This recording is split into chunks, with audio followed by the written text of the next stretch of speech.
ang mga kwento ng pag-ibig, kwento ng buhay, at kwento ng pag-asa dito sa Barangay Love Stories. Love Stories. Sa mga bahay na kinalakhan natin noong tayo'y mga bata pa, marami tayong naipong alaala. Mga alaala na masasaya na binabalikan natin sa ating pagtanda. Ikaw, kabarangay, ano ba ang alaala mo sa lumang bahay ninyo? Dear Papa Dudut, may mga alaala na gusto mo na sanang kumawala pa. Pero hindi mo magawa dahil nakasunod ito sa iyo at parang tinatalo pa ang anino mo. Magandang araw po sa inyong lahat. Ako po si Ellen, 35 years old, single at isang bar singer sa Japan. Hindi ko naman nakahiligan ng pagkanta pero yon ang talentong pinagkaloob sa akin ng Diyos. Kaya siguro yun na rin ang ginamit ko para makatakas sa kahirapan. Hindi kasi ako nakapagtapos ng pag-aaral. Pangarap ko pa namang maging isang teacher pero hinarang ang pangarap kong yon ng kahirapan.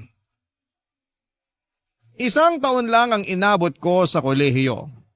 Isang taon lang pinatikim sa akin ang pangarap kong maging isang guro. Hanggang isang araw ay sinabihan ako ng nanay ko na tumigil na ako sa pag-aaral dahil hindi na niya kayang bayaran ang tuition ko. Sinabi ko sa kanya na magtatrabaho ako at hinayaan niya naman ako. Sa simula ay nakayanan ko pang sustentuhan ang pag-aaral ko. Pero dahil maliit lamang ang sahod at kinailangan ni nanay ng katuwang sa mga bayarin sa bahay, kaya kinailangan kong magpaalam sa kolehiyo. Nagtrabaho ako para may pangtustos sa mga bayarin sa bahay. Wala na rin kasi akong tatay at wala rin kapatid na pwedeng makatulong sa akin sa mga gastusin. Namatay na si tatay bago pa man ako makatungtong sa kolehiyo. Huminto na rin si nanay na magtrabaho dahil hindi rin naman ganong kalaki ang kinikita niya. At napapagod lang siya dala ng kanyang edad. Ako na ang umako sa lahat, Papa Dudut. Hanggang sa pinalad ako at may nakarinig ng boses ko habang kumakanta ako kasama ang mga kaibigan ko sa isang videoke bar. Na-recruit ako para mag-Japan. Umoo ako kaagad. Kung yun ang paraan para makaahon na sa hirap, Papa Dudut. 25 anyos ako nang makapag-Japan. Pinaghirapan kong ipunin ang bawat natatanggap kong sahod at tip para makabili ng bagong bahay. Nakapagpagawa na ako ng bahay sa awa ng Diyos. Lagi ako nakikibalita noon kay nanay sa bahay at positibo naman lagi ang feedback. Excited na ako noon na matirhan sa wakas ang bahay na pinaghirapan ko. At nung umuwi ako nitong nakaraan ay nalaman kong ayaw palang tumira ni nanay doon.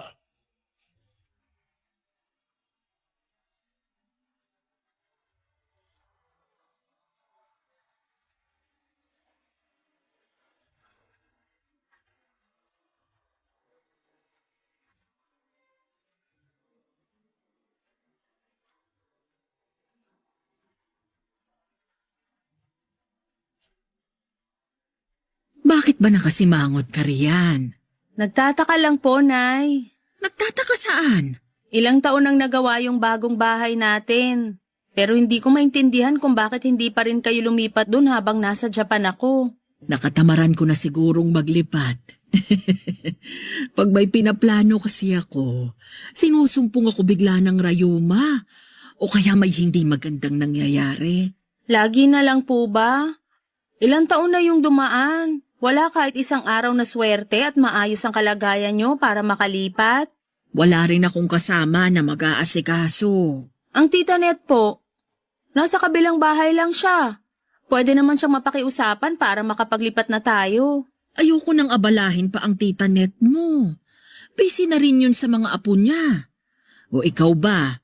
Anak, kailan mo ba ako bibigyan ng apo? Nay, wag nating ilihis ang usapan.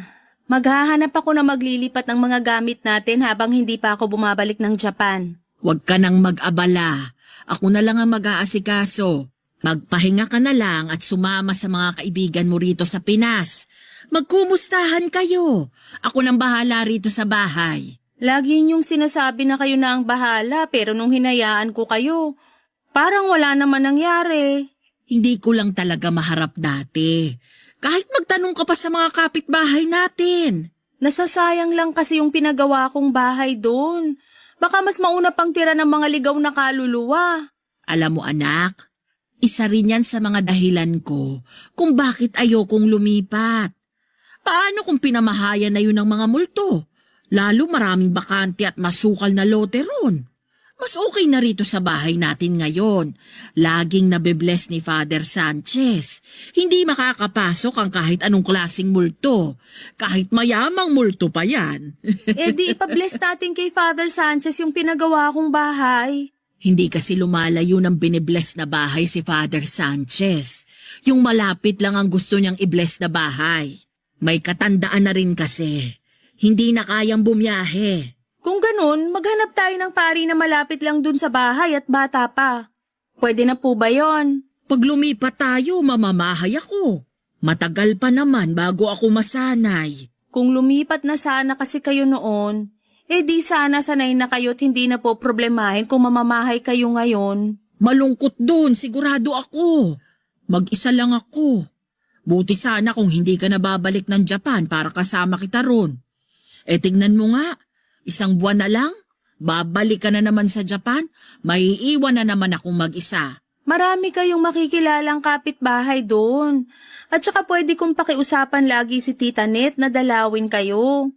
Ako na magbabayad lagi ng pamasahe at pagkain niya.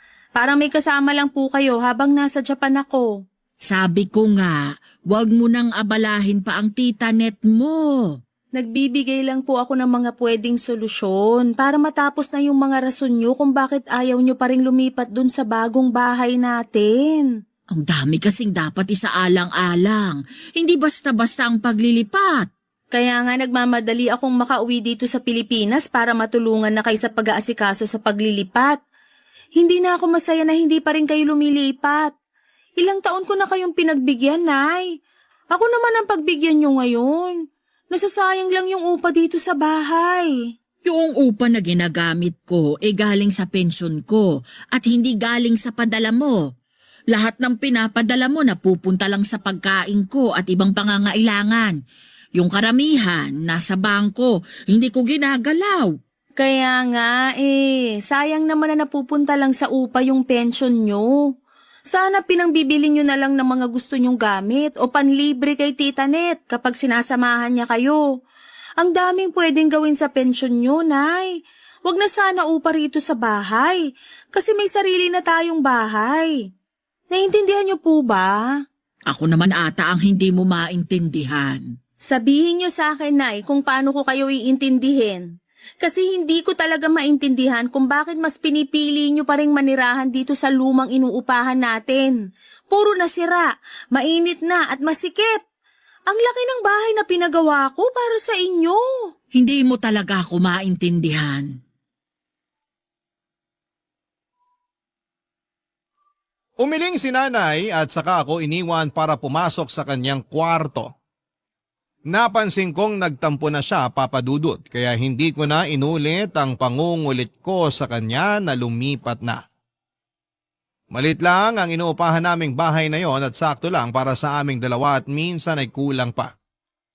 Hindi papasok ng bisita dahil masyadong masikip para malakaran. Doon na unang tumira si nanay at tatay bago pa man din ako isinilang. Nasanay na ako roon noong bata pa lamang ako hanggang bago ako mapadpad sa Japan. Alam ko ang bawat karupukan ng bahay na yon. Yon nga ang isa sa mga naging dahilan ko para magsumikap sa ibang bansa. Gusto ko na ng komportable, maluwag at magandang bahay. Nakapagpagawa naman ako at nakuha ko ang pangarap kong bahay. Pero tila naging hadlang si nanay para maranasan ko yon.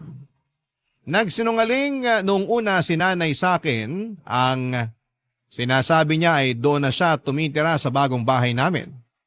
Pero paminsan-minsan daw ay bumabalik siya sa inuupahan at luma naming bahay kapag gusto niyang makasama sina Tita Net. Noong una hindi ko naman yon pinagbabawalan dahil gusto ko rin namang may nakakasama si nanay. Pero nalaman ko lang na hindi pala totoo yon. Ni minsan na hindi pumunta si nanay para matulog doon sa bahay na pinagawa ko. Totoong pinupuntahan niya pero para lang linisan kapag napupuno na ng alikabok o di naman kaya kapag kakatapos ng bagyo. Pero hindi siya nanatili roon ng isang buong araw o isang buong gabi man lang. Kaya nagpasya na akong umuwi muna ng Pilipinas para makumbinsi siyang lumipat na. Kinausap ko na rin ang 55 anyos na tiyaheng kong si Tita Net tungkol sa bagay na yon.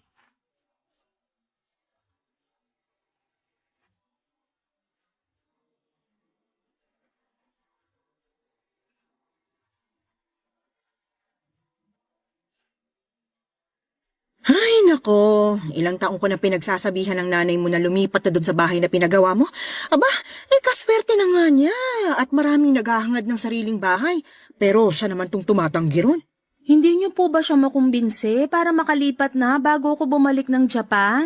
Nako, ang problema riyan, kahit makumbinsi mo siyang lumipat doon, baka bumalik siya ulit sa dati niyong bahay kapag nakaalis ka na ng Pinas. Kilala ko ang nanay mo. Alam kong gagawin niya yon. Kilala ko rin po ang nanay ko at tama kayo. Gagawin nga niya yon. Ilang taon din niya akong pinaniwala noon na doon siya nakatira sa pinagawa kong bahay. Kung hindi ko pa kayo kinausap, hindi ko pa malalaman. Ayoko nga sanang sabihin sa'yo dahil ayoko namang makialam sa buhay niyo mag-ina eh. Pero dapat na rin matauhan ang bahay niyo. Hindi naman sa dinadalangin, pero paano kung may masasamang loob at pag nakawan yun? Lalo't walang nagbabantay. Madali lang matiktikan, ha? Isa nga rin yan sa kinatatakutan ko. Sinabi ko na yan kay nanay. Anong sabi niya? Mas lalo raw niyang ayaw lumipat dahil baka pag nanakawan daw yung bahay naming yon, baka pati siya mapano. Ang nanay mo talaga, laging may dahilan para hindi tumira sa bahay na yun. Nagtataka na rin kasi ko. Maganda yung pinagawa kong bahay. Malawak at safe para sa katulad niyang may edad na. May hardin din para may mapagkakaabalahan siya. Lalo na't lagi niya nirereklamo na hindi siya natutuwa sa mga depaso na halaman namin. Gusto raw niya malawak na hardin. Yun naman yung binigay ko. Pero ayaw pa rin niyang tumira doon. Kung di pa yun maasikaso, baka pati ahas at daga maligaw na rin doon. Paano ko pa makukumbinsi si nanay, Tita Net? Hindi ko na rin alam, sa totoo lang. Napagod na nga rin akong kausapin siya tungkol dyan. Minsan, nagalit pa siya sa akin ha, dahil mas marunong pa raw ako kaysa sa kanya. Iba na talaga kapag nagkakaedad eh. Sa tuwing napagsasabihan mo, sumasama agad ang loob. Napansin ko na naman po yun. Nagtampo nga rin si nanay sa akin nung isang araw nung kinausap ko siya tungkol sa paglipat. Lalo na nung tinabla ko na lahat ng mga rason niya kung bakit ayaw niyang lumipat. Naku! Panigurado umusok ang ilong ng nanay mo sa tampo. Ayaw pa naman nun na hindi mo iniintindi ang mga rason niya kahit gaano pa yung kabaluktot. Huwag mo akong isusumbong ha. Kaya nga, hindi ko na rin alam ang gagawin. Gusto ko na rin tumira ron, lalo na ngayong nagbabakasyon lang ako.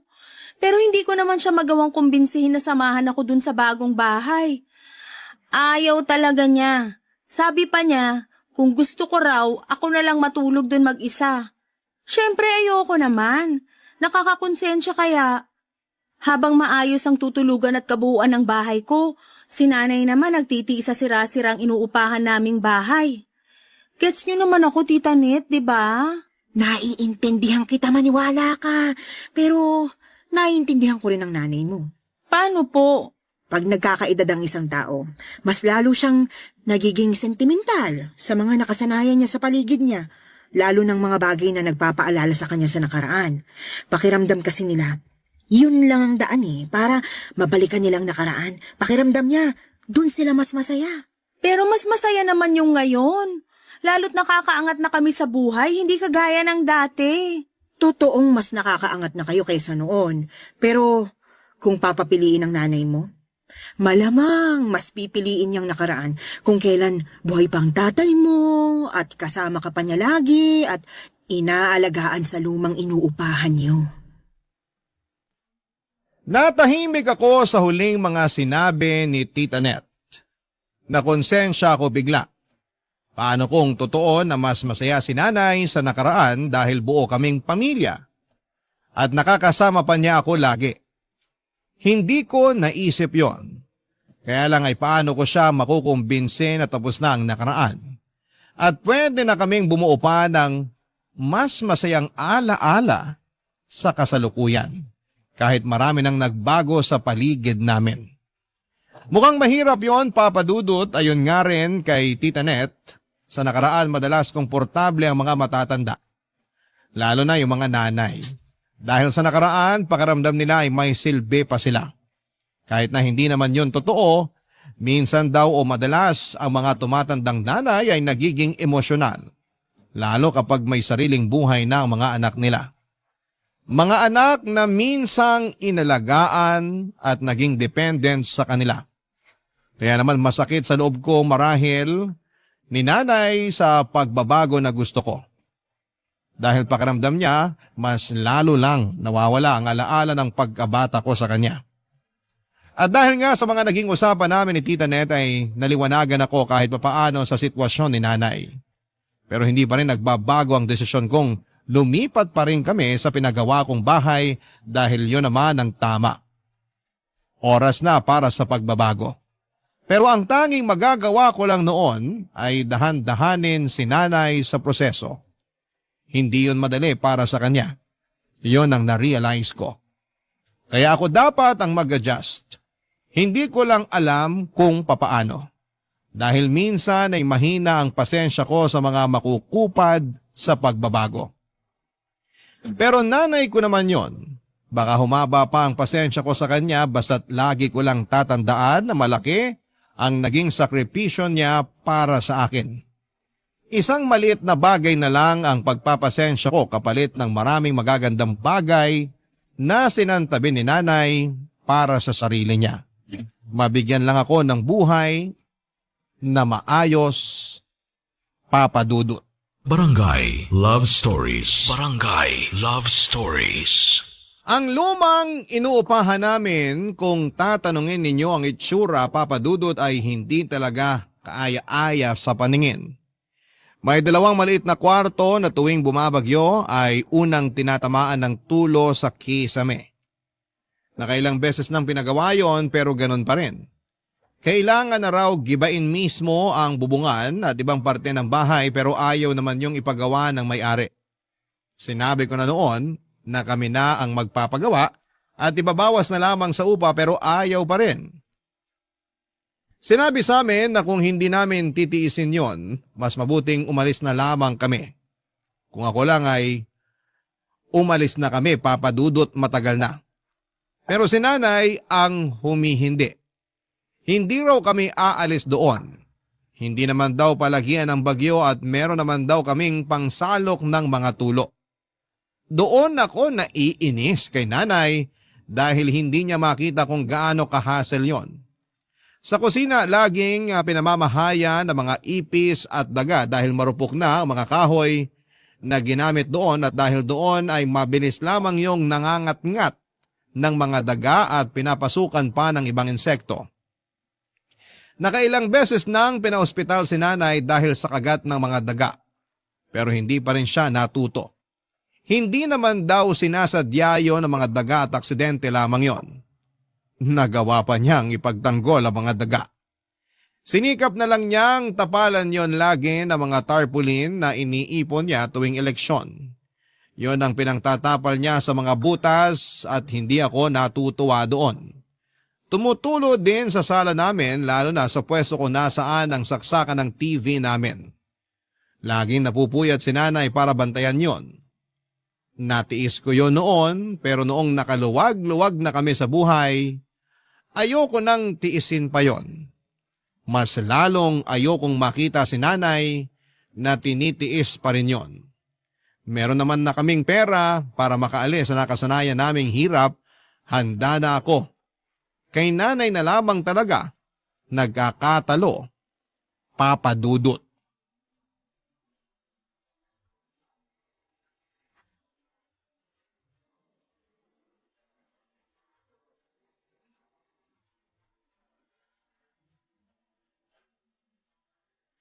Bakit ka natutulog dito sa sala? Ang daming lamok dito ah. Tumutulo na naman sa kwarto ko, Nay. Naku, bakit kaya? Hindi naman bumabagyo. Sakto lang ang buhos ng ulan. Kasi po siguro rumupok na talaga yung kisame dahil sobrang luma na. Nareremedyohan pa rin naman kasi. Pero hanggang kailan po natin reremedyohan lahat ng sira dito sa bahay?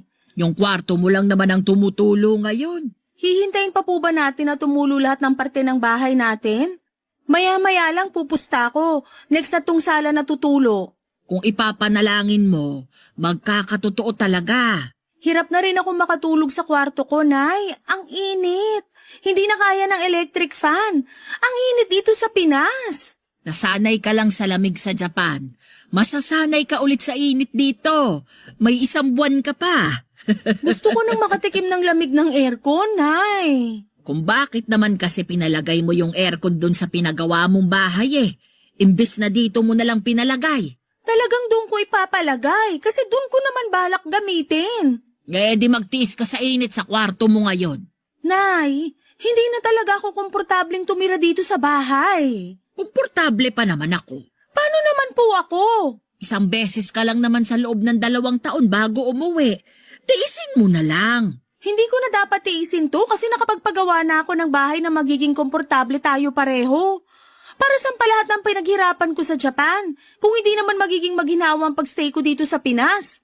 Parang walang nangyari. Parang balik hirap uli.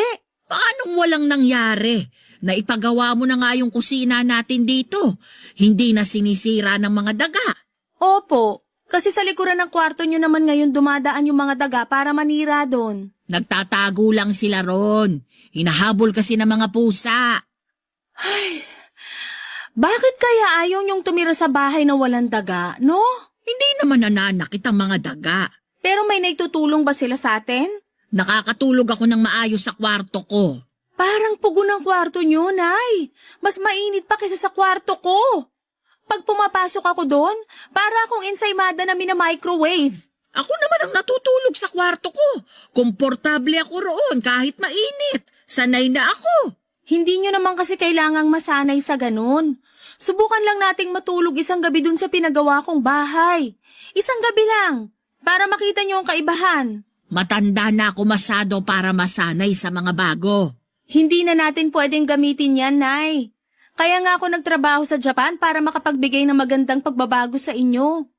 Ayoko nang nakikitang napeperwisyo kayo tuwing tag-ulan dito sa bahay. Ako yung napapagod sa kakareklamo nyo sa mga tulo sa kisame. Pati yung mga saksakan na hindi na gumagana dahil laging pinapasukan ng tubig at mga insekto. Ako yung natatakot para sa inyo. Paano kung isang araw hindi nyo mabantayan yung mga saksakan natin? Pwedeng pagmulan nyo ng sunog. Mabilis lang ako makaamoy ng usok kahit natutulog ako. Huwag mo na akong problemahin. So mas gusto nyo na paghandaan na lang lagi ang sunog dito sa bahay? Aasahan nyo na lang lagi? Ni hindi nyo man lang gustuhin na tumira sa bahay na hindi basta-basta pagmumula ng sunog o kahit anong disgrasya? Wala namang nangyaring ganyan dito sa bahay mula nang umalis ka papuntang Japan. Nabantayan ko ng maayos tong bahay. Di sana pala, di na lang ako nagpagawa ng bahay natin. Sinasayang nyo lang yun. Ang daming gustong magkaroon ng sariling bahay pero kayo mas gusto nyo pa dito. Mas gusto nyo pang nagbabayad ng upa sa bahay na dapat hindi na nga ginagawang bahay. Dala siguro ng kawalan ko ng maayos na tulog kaya nasagot ko si nanay ng ganon. Hindi ko naman yon sinasadya, Papa Dudut. Napuno na lamang din ako kung paano niya sabihin ang mga rason niya. Ang dami ng negatibong nakikita sa bawat sulok ng inuupahan naming bahay pero nagagawa pa rin ni nanay na makitang maganda ang mga yon. Alam kong sinasabi niya lamang yon, Papa Dudut, dahil ayaw niyang lumipat kami ng bahay. Hindi naman na nakipagtalo pa sa akin si nanay, Papa Dudut. Pinasok na lamang niya ang kwarto ko at doon ay nagbantay ng tulo. Nilabas niya ang isa sa arenola na ginagamit lang kapag may tumutulo sa bahay. Sinabi niyang doon muna siya matutulog sa kwarto ko para makapagtapon ng mga maiipong tulo sa kisame.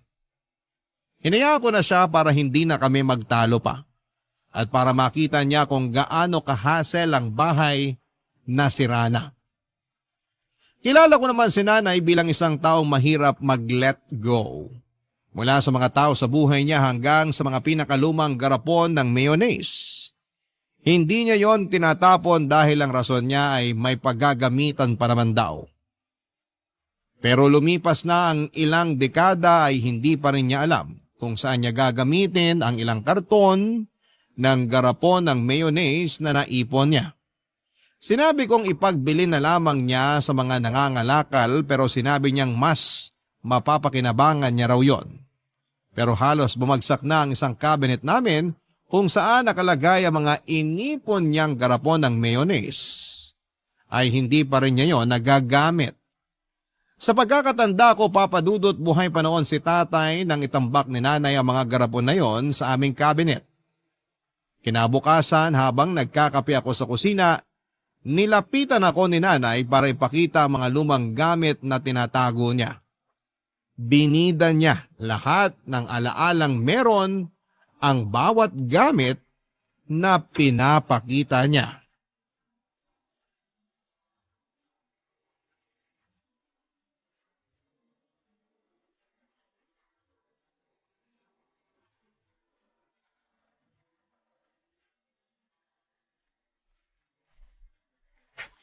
Anak, may ipapakita ko sa'yo. Ano po yon? Tignan mo tong karton na bitbit ko. Oy, teka, ilalapag ko lang sa mesa. Wag naman sa mesa, Nay. Ang daming alikabok niyan eh. Sa upuan na lang, please. Mahina po yung ilong ko sa alikabok. O sige, teka. Matutuwa ka rito sa mga ipapakita ko sa'yo. Mga garapon po ba ng mayonnaise yan? Naku, hindi! Mga pinaglumaang gamit mo. Baka mamaya may magsilabasan pang ipis dyan at mga bubuit. Nay, ayoko pong makita yan. Bakit naman hindi? Habang nagbabantay ako ng tulo sa kwarto mo, naalala kong nilagay ko pala ito sa pinakataas na parte ng cabinet mo. Kinuha ko. Natuwa ako na hindi pa nasira ang mga inilagay ko rito sa karton. Nakakapagtaka nga. Halos lahat ng gamit ko sa kwarto nasira na dahil sa mga tulo sa kisame. Himala na nakasurvive yung laman ng karton na yan. Siniksik ko talaga sa dulo ng cabinet itong karton, kaya hindi naapektuhan ng mga tulo sa kwarto mo. Pag hindi na mapapakinabangan at makakadagdag lang po ng kalat dito sa bahay, ibigay na lang sa mga nangangalakal o kaya itapon na lang. Ay, hindi pwede! Bakit ko naman itatapon tong unang tsupo na ginamit mo? Regalo sa'yo to ng tita net mo. Binili niya sa unang sahod sa unang trabaho niya. Ang cute! Sige na nga, itago po natin yan. O, andito pa rin ang pusod mo. Nakasiksik sa lumang medyas mo nung bata ka. Tinago niyo talaga yan, Nay? Pampaswerte raw kasi ito, lalo kapag binitin sa kisame. Kaso laging tumutulo sa kisame natin, kaya itinago ko na lang sa medyas mo. Sa kapaalala ito na minsang koneksyon nating mag-ina. Paalala ito na galing ka sa akin.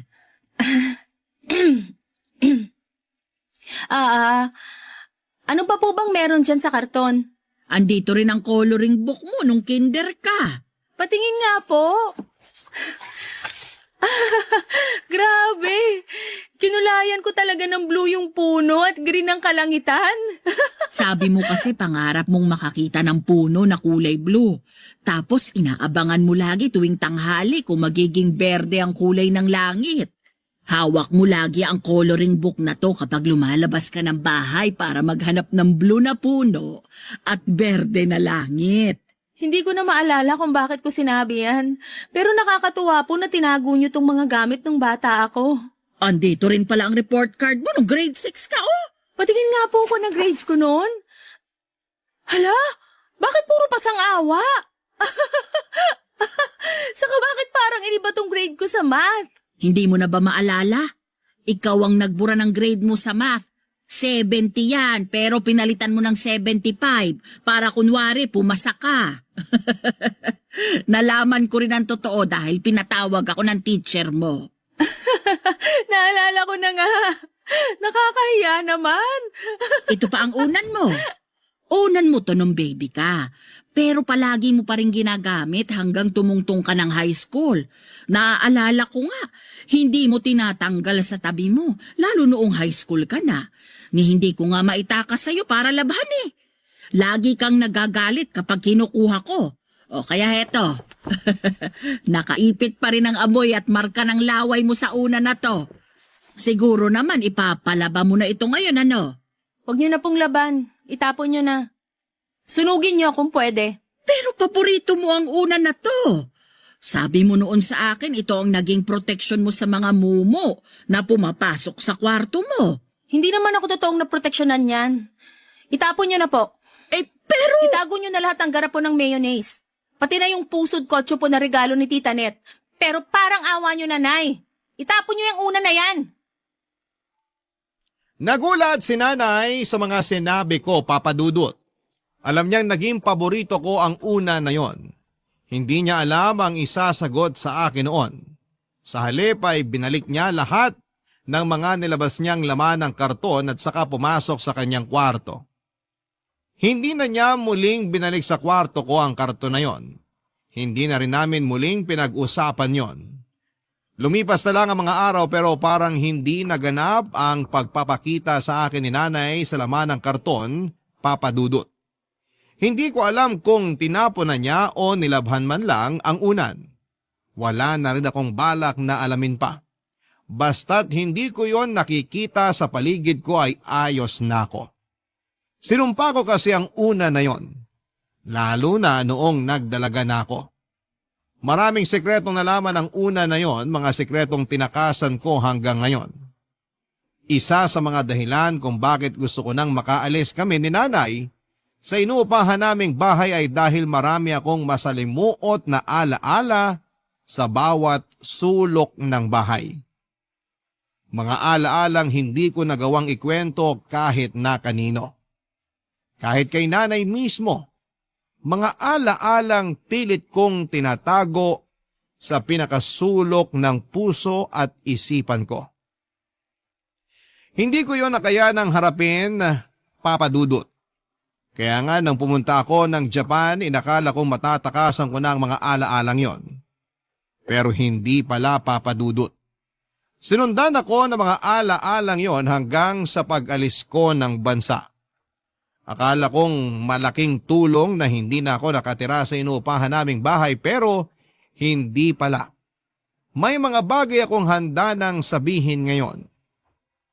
Sa susunod na parte ng kwento ko, sisiguraduhin kong maiintindihan ninyo kung bakit kating-kati akong lumayas sa inuupahan naming bahay ni nanay ng mga panahong yon.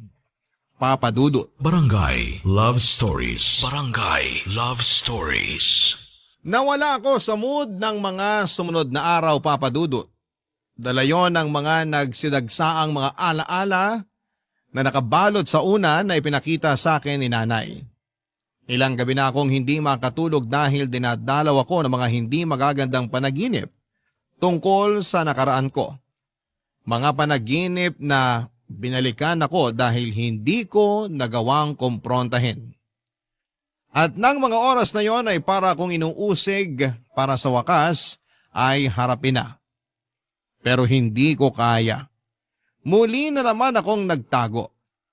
Nagpaalam ako kay nanay na roon muna tutuloy sa pinagawa kong bahay. Nagbaon ako ng mga kailangan ko para sa ilang araw na pananatili ko doon. Iniisip ko na baka sakaling makatulong kung lilipat ako ng bahay para hindi na ako mahanap ng mga nakakatakot na alaala ko sa nakaraan.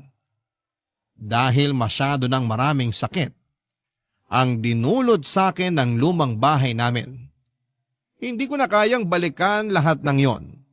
Kaya naman tinungo ko na ang bagong bahay namin at sa unang gabi na natulog ako sa pinagawa kong bahay ay naging maayos yon. Kinabukasan habang naglilinis ako ng kusina ay bigla na lamang ako nagkaroon ng flashback. Tungkol sa tinatakasang kong trauma, muli na naman akong nanginig. Natakot at nagtago. Napatakbo ako sa kwarto ko at doon ay umiyak habang yakap ang bagong unan. Kumalma ako pagkatapos. Hindi ko na binitawan ang bagong unan na yon, Papa Dudut, at sinigurado kong katabi ko yon kahit saang sulok ako ng bahay. Maski sa pagbalik ko sa luma naming bahay ay bitbit ko yon. Tila naging proteksyon ko yon mula sa madidilim na ala-alang sumusunod sa akin. Pagkarating ko ng bahay ay inabutan kong nagkakape sina nanay at tita Net. Nakangiti si nanay na sinalubong ako. Kinukuha niya sa akin ang bitbit kong unan pero tumanggi ako.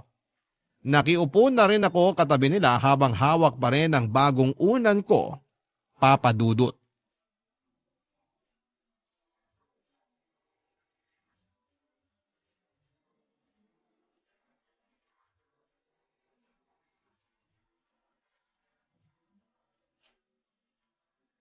Ayaw mo talagang bitawan muna ang unan mo, anak? Baka matapunan ang kape mo. Ang hirap pa namang magpatuyo ng unan ngayon. Oo nga, Ellen. Ayoko. Mabuti pa. Ilagay mo na lang muna ang unan na yan dito sa katabi kong upuan. Maingat naman ako sa iniinom ko. Hindi ko yan matatapunan. Mas komportable kung hawak at yakap tong unan na to. Hayaan nyo na ako. Salamat. Oh, sige. Napaaga ata ang uwi mo. Akala ko hanggang Sabado ka pa rin sa pinagawa mong bahay natin. May mga kailangan akong asikasuhin malapit dito sa atin. Para malakad ko lang at matapos ko agad bago ako bumalik ng Japan. Sabi ko sa iyo maganda talaga tong pwesto ng bahay natin. Malalapit sa mga kailangang puntahan. Nako, baka gagamitin mo na namang dahilan yan kay Ellen para hindi ka umalis dito sa lumang bahay ninyo, ha? Marami kasing dahilan para hindi na kailangang umalis dito. Joke lang, anak. Baka magalit ka na naman, ha? Nay, wag ngayon. Please. Gusto ko lang malaman ng tita Net mo ang dahilan ko. Para naman hindi niya ako hinuhusgahan. Magkapatid tayo. Kahit ano pang sabihin mo, trabaho kung husgahan ka. May bago pa ba? Nung nagpakasal ako, tinutulan mo. Pero ikaw naman tong nakarami ng kain sa handa namin. Kahit ano pang sabihin mo, trabaho kung kumain sa kasal mo. Naaalala ko pa nga, yung inuwi naming cake sa kasal namin, hindi nagkasya sa rep. Yan ba yung pagkagising nyo kinaumagahan?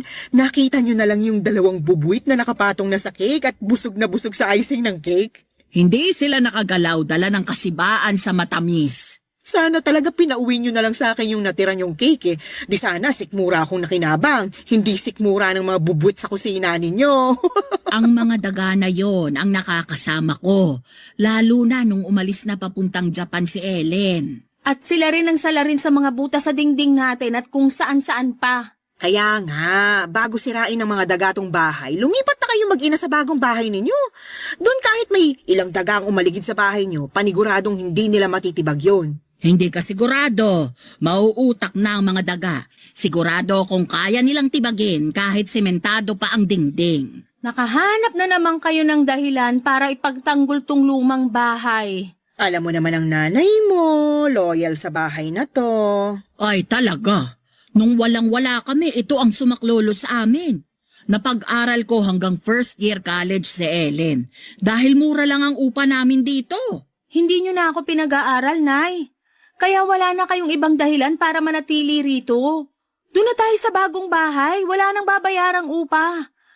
Kung gusto nyo pa rin may paglaanan sa pensyon nyo, kayo na magbayad ng kuryente at tubig. Basta makalipat lang tayo. Oo nga naman, tama talaga tong anak mo eh. Hindi na practical na tumira dito. Baka 2 taon na lang, mapulbos na lang to ng mga daga. Ang daming naghahangad ng sariling bahay na maayos, bakit tumatanggi ka pa? Trabaho mo rin bang pakialaman ng mga desisyon ko? Namula ang pisngi ni Tita Net sa mataray na pagkakasagot ni nanay sa kanya. Hindi na nga nito tinapos ang kape niya, Papa Dudut. Nagkunwari na lamang siya na may aasikasuhin pa sa bahay. Nagpaalam na ito sa akin at hindi na kinausap pa si nanay. Habang inaayos ni nanay ang pinagkapihan nilang magkapatid ay nakaupo pa rin ako habang yakap ang unan ko. Hindi rin ako kinausap ni Nanay Papa Dudut. Nanatili siyang tahimik hanggang sa paghuhugas ng mga tasang ginamit nilang magkapatid. Nagtungo ako sa kwarto ko, bitbit ang bagong unan ko. Hindi ko may paliwanag ang nararamdaman ko noon at halos 2 linggo na lamang ay babalik na akong muli sa Japan. Pero wala pa ring progress pagdating sa pagkumbinsi ko kay nanay na lumipat na kami. Nakahanda na roon sa bahay namin ang mga bagong gamit. Kompleto na lahat ng mga appliance. Mga appliance na matagal na niyang hinihiling kay tatay noong nabubuhay pa ito. Binigay ko naman pero bakit parang nawala na ang pangarap niyang yon. Nakatulugan ko na ang kakaisip sa kung paano pa makukumbinse si nanay na lumipat na hanggang sa naklakbay ang isipan ko patungo sa isang nakaraan na pilit kong tinatalikuran. Nanaginip ako. Nasa kwarto raw ako noon natutulog at naririnig ko ang pagtatalo ni nanay at tatay dahil natanggal sa trabaho si tatay. Niyakap ko ang lumang unan ko. Ang unan na nakasilid sa karton na ipinakita sa akin ni nanay. Niyakap ko yon na para bang nakadepende roon ng proteksyon ko. Hanggang sa biglang nagbukas ng dahan-dahan ng kwarto ko. Hindi ako lumingon. Alam ko na kung ano ang iniluwa ng pintuang yon. Napahigpit muli ang yakap ko sa lumang unan, Papa Dudut. Hanggang sa bigla na lang akong nagising at napasigaw. Doon na pumasok si nanay sa kwarto ko. Nanginginig ako noon habang yakap ang bagong unan ko, Papa Dudut.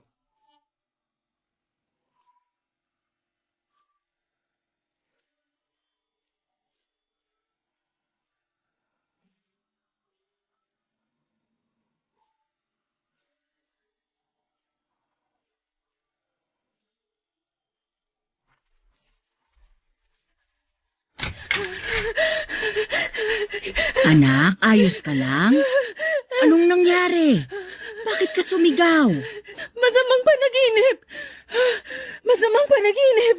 Nandito na ang nanay. Panaginip lang yon. Walang mangyayaring masama. Hindi yun totoo. Pero totoo yung panaginip ko, Nay! Totoo! Kaya iyon panaginip.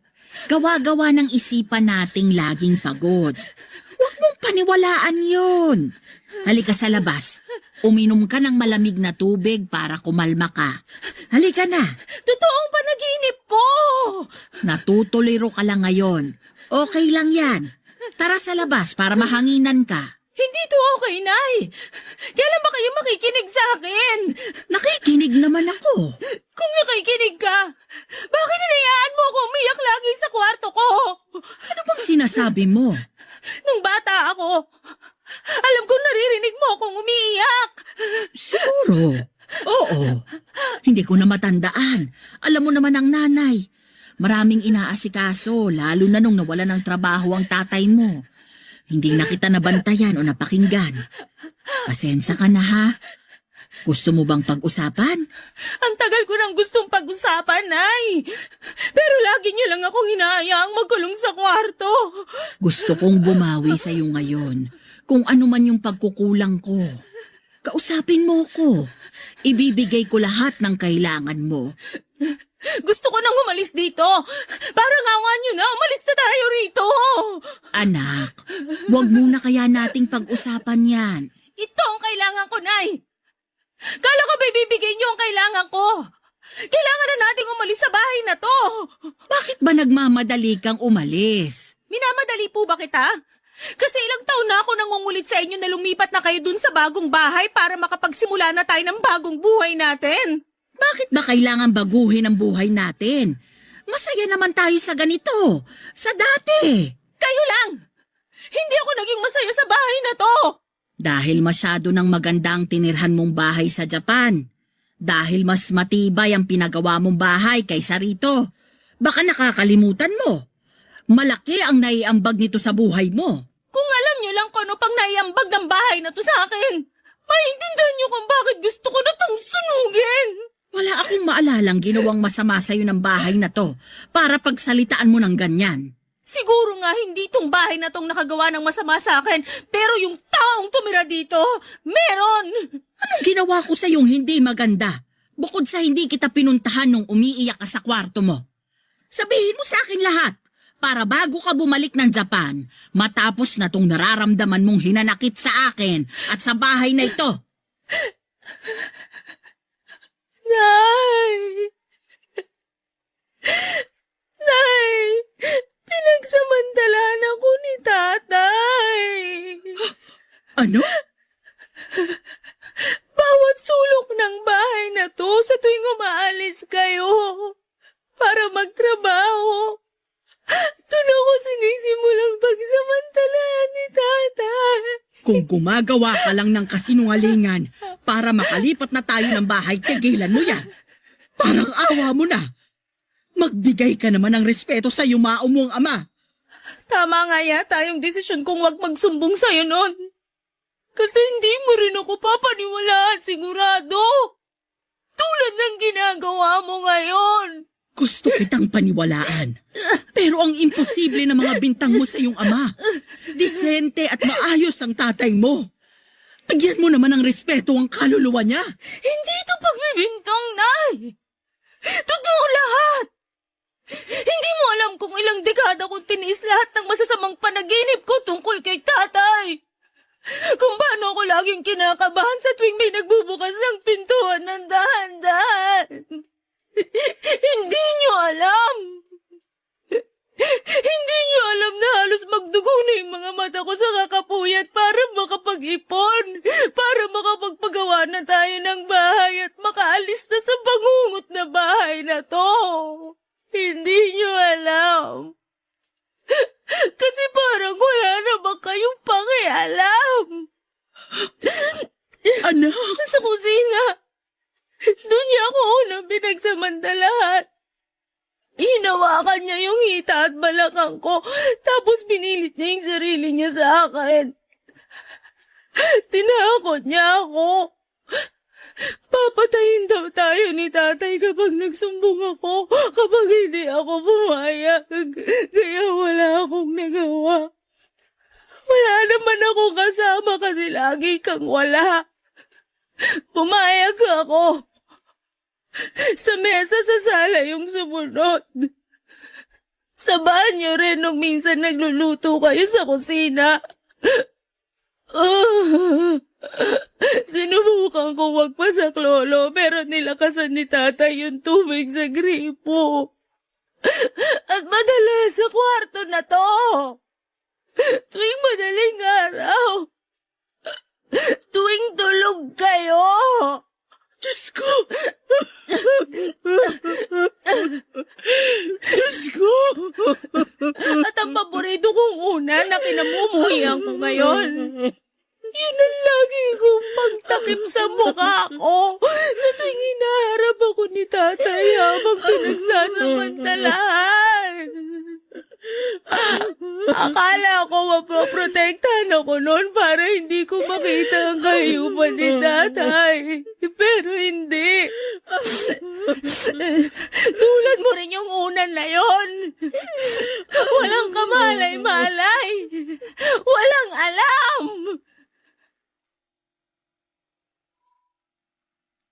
May mga ala-ala na gusto mo na lang sanang kumawala pero hindi mo magawa dahil nakasunod ito sa iyo at parang tinatalo pa ang anino mo.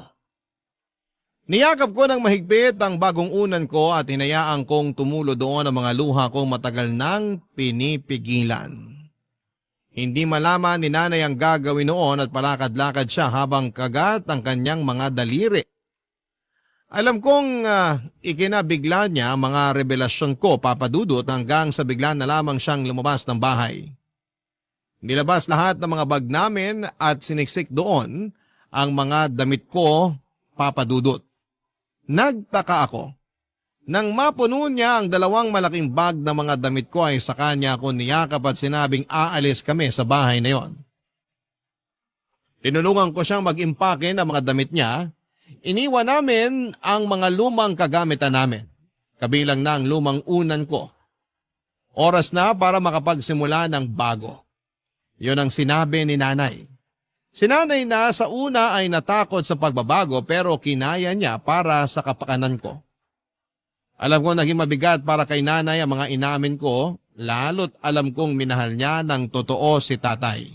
Hanggang sa huling hininga nito. Pero minsan matatapos na lamang ang pagmamahal na yon kapag nalaman mo ang kadilimang bumabalot sa taong yon. Nakalipat kami kaagad sa pinagawa kong bahay. Sa bagong bahay na yon kami nagsimula, Papa Dudut. Pinasya ko na ring huwag na munang bumalik ng Japan at makasama muna si nanay. Parehas kaming kailangang hilumin ang naging sugat na dala ni tatay sa buhay namin. Magsisimula kami, magsisimula ulit. Wala na ang anino na mga masasamang nangyari sa lumang bahay dahil sa wakas, nakatakas na kami doon. Nakatakas na kami mula sa mga multo ng nakaraan at matagal kong inasam yon. Sa ngayon, Papa Dudut, ay kapwa kami nagpapaterapi ni nanay dahil sa mga trauma na inabot ko sa aking ama. Kinailangan namin ng mga makakatulong sa aming sitwasyon para hindi na kami dalawin pa ng mga nakakatakot na pangyayaring yon. Kaya sana para sa lahat ng mga inabuso ay magawa ninyo sanang makatakbo palayo sa mga taong gumawa niyan sa inyo at makakapamuhay kayo sa mas maayos na lugar. Kasama ang mga taong mahal kayo at bibigyan kayo ng proteksyon. At ang pangako, hindi na mauulit ang naranasan ninyong kadiliman. Hanggang dito na lamang po ang aking liham, Papa Dudut, naway nakapaghatid po ito ng aral at ng lakas para sa mga katulad kong may pinagdadaanan. Muli maraming salamat sa pakikinig. Ang inyong kapuso at kabarangay forever,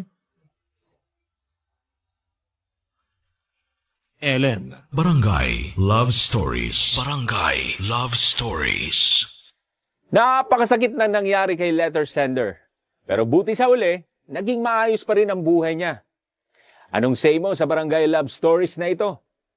Pagkwentuhan natin sa comment section yan. Nagustuhan ng iyong napakinggan? Ituloy yan via live stream sa www.gmanetwork.com/radio. Barangay LS in Mega Manila 97.1. Forever.